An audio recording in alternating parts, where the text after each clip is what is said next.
மகாபாரதம் அத்தியாயம் 64 முதல் நாள் போர். கௌரவர் சேனையில் துச்சாதனன் முன்னணியில் சென்றான். பாண்டவர் சேனையில் பீமன் முன்னணியில் சென்றான்.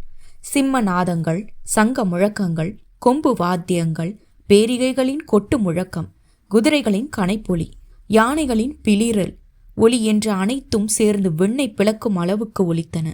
அம்புகள் விரைந்து செல்லும் போது எரி நட்சத்திரங்கள் போன்று பிரகாசித்தன. தகப்பன் பிள்ளையை கொன்றான், பிள்ளை தன்னை பெற்ற தகப்பனையே கொன்றான். மருமகன் மாமனையும் மாமன் மருமகனையும் கொன்றான். முதல் நாள் போரின் போது முற்பகலில் பீஷ்மரது கடும் தாக்குதலால் பாண்டவர் சேனை அஞ்சி நடுங்கியது. அவரது ரதம் சென்ற வழிகளில் காலதேவனது தாண்டவமே நடைபெற்றது. அர்ஜுனனின் புதல்வனான அபிமன்யு இதை கண்டு மனம் பொறுக்காது பிதாமகரான பீஷ்மரை எதிர்த்து போரிட துவங்கினான். இரு பக்கத்து படையினரிலும் வயதில் மிகவும் சிறியவனான அபிமன்யு எல்லோரையும் விட வயதில் மிகவும் மூத்தவரான பீஷ்மரை எதிர்த்து போரிடுவதை விண்ணுலகிலிருந்து தேவர்களும் பார்த்து வியந்தனர். அபிமன்யுவின் தேரில் கொடியில் கர்ணிகார மனம் பொன்னிறத்துடன் ஜொலித்தது. அபிமன்யு தன்னை எதிர்த்த கிருதவர்மனை ஒரு பாணத்தாலும் சல்லியனை 5 பாணங்களாலும் பீஷ்மரை 9 பாணங்களாலும் அடித்தான். ஒரு பாணத்தால் துர்முகியின் சாரதியினுடைய தலையை துண்டித்து கீழே விழ செய்தான். மற்றொரு பாணத்தால் கிருபரது வில்லை உடைத்தான். அபிமன்யுவின் போர்த்திறனை கண்டு வியந்த தேவர்கள் பூமாறி பொழிந்தனர். பீஷ்மரும் அவரை பின்தொடர்ந்த படையினரும் அபிமன்யுவை அர்ஜுனனுக்கு தகுந்த மகன் இவன் என்று போற்றி புகழ்ந்தனர். ஆனாலும் கௌரவ வீரர்கள் பலர் அபிமன்யுவை சுற்றி வளைத்து தாக்க துவங்கினாலும் அபிமன்யு அயராது அவர்களுடன் போரிட்டு அவர்களை விரட்டி அடித்தான். பீஷ்மரது வில்லிலிருந்து விடுபட்டு பாய்ந்த அம்புகளை தனது அம்புகளால் அபிமன்யு துண்டித்தான். குறி தவறாது அவன் எய்த பானங்களில் ஒன்று பீஷ்மரது பனைமரக் கொடியை அறுத்து வீழ்த்தியது.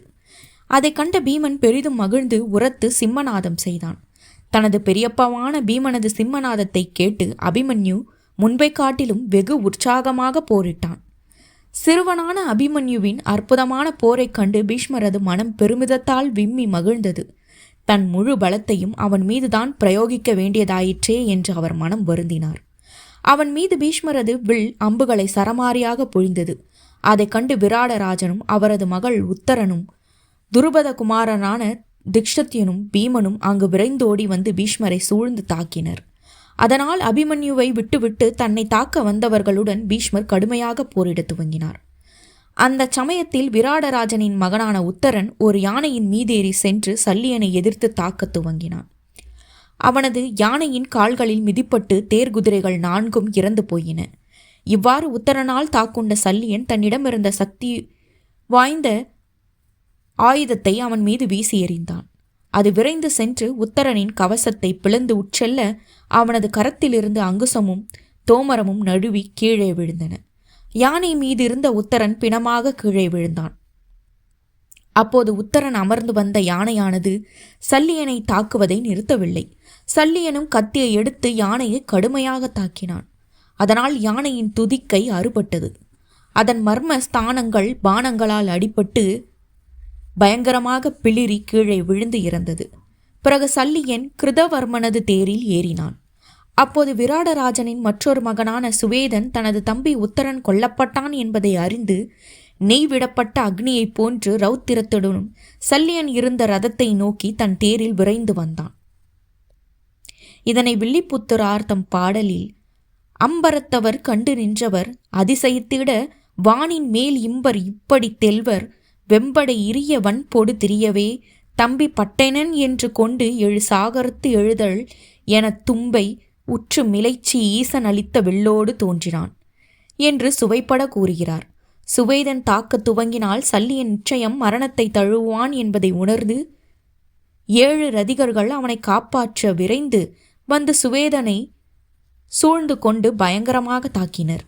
மேகங்கள் மின்னுவதைப் போன்று ஜொலித்த வில்கள் 4புறமும் இருந்து சுவேதன் மீது அம்பு மழை பொழிந்தன. கௌரவ வீரர்களின் விற்களை தனது பானங்களால் சுவேதன் அறுத்தெறிந்தான். அவர்கள் 7 பேர்களும் 7 சக்தி ஆயுதங்களை சுவேதன் மீது வீச சுவேதன் அவற்றை 7 பானங்களால் துண்டித்து விழச் செய்தான். சுவேதனது போர்த்திறமையைக் கண்டு இரு பக்கத்து வீரர்களும் வியந்தனர். சல்லியனின் ஆபத்தான நிலையை கண்ட துரியோதனன் பெரும் படையொன்றை அவனை நோக்கி அனுப்பி வைத்தான். இதனால் சுவேதனுக்கு கௌரவ படைக்கும் கடும் போர் நடந்தது. பல்லாயிரம் வீரர்கள் செத்து கீழே விழுந்தனர். தேர்கள் உடைப்பட்டன. எண்ணற்ற யானைகளும் குதிரைகளும் உயிரை இழந்தன. தன்னை எதிர்த்த துரியோதனின் பெரும் படையை துரத்தி அடித்த சுவேதன் பின் பீஷ்மர் எதிரே சென்று அவரை தாக்க துவங்கினான். இருவருக்கும் கடும் சண்டை நடந்தது. பீஷ்மரது தேர்கொடி சுவேதனால் அறுத்து வீழ்த்தப்பட்டது. பீஷ்மர் சுவேதனின் தேர் குதிரைகளையும் கொடியையும் சாரதியையும் வீழ்த்தினார். அப்போது சக்தி ஆயுதம் ஒன்றை சுவேதன் பீஷ்மர் மீது எறிய அதை தமது பாணத்தால் பீஷ்மர் தடுத்தார். அதை கண்ட சுவேதன் தன் கதாயுதத்தை எடுத்து சுழற்சி பீஷ்மரின் தேரின் மீது எறிந்தான். சுவேதன் எறிந்த கஜாயுத்தால் தனது தேர் ஒடிந்து பொடி பொடியாக போகும் என்றுணர்ந்த பீஷ்மர் அந்த தேரிலிருந்து கீழே இறங்கினார். அடுத்த நொடியே பீஷ்மரது தேர்கொடி மரத்துடன் சுக்குநூறாகியது. இதை கண்டு கோபமடைந்த பீஷ்மர் வேறொரு தேரில் ஏறாது தனது வில்லை நன்றாக வளைத்து அம்மொன்றை சுவேதன் மீது எய்தார். அது சுவேதனின் மார்பை துளைத்து அவனை யமனுலகுக்கு அனுப்பி வைத்தது. இதை கண்டு துச்சாதனன் வாத்திய கோஷங்கள் முழங்க ஆனந்த கூத்தாடினான். முதல் நாள் போரில் பாண்டவர் சேனை கடுமையாக தாக்கப்பட்டு துன்பத்திற்குள்ளானது. இதனை கண்டு தருமர் அஞ்சினார். ஆனால் துரியோதனனுக்கோ சந்தோஷம் கரை புரண்டோடியது. பாண்டவர்கள் ஐவரும் கிருஷ்ணரிடம் வந்து இனி நாம் செய்ய வேண்டியது என்ன என்று வினவினர். அப்போது தருமரிடம் கிருஷ்ணர், தருமரே, கவலைப்பட வேண்டாம். சூரர்களாக நீர் தம்பியரை பெற்றுள்ளீர். எதற்கு நீர் அஞ்ச வேண்டும்? சாத்தியகியும் விராடனும் துருபதனும் திஷ்டத்யும்னும் நானும் உம்முடன் இருக்கும்போது ஏன் வருந்துகிறீர்? பீஷ்மரது மரணத்திற்காக சிகண்டி காத்து கொண்டிருக்கிறான் என்பதையும் மறந்துவிட்டீரா என்றுரைத்து அவரை தேற்றினார். அடுத்த அத்தியாயத்தை அடுத்த பதிவில் பார்க்கலாம். நன்றி.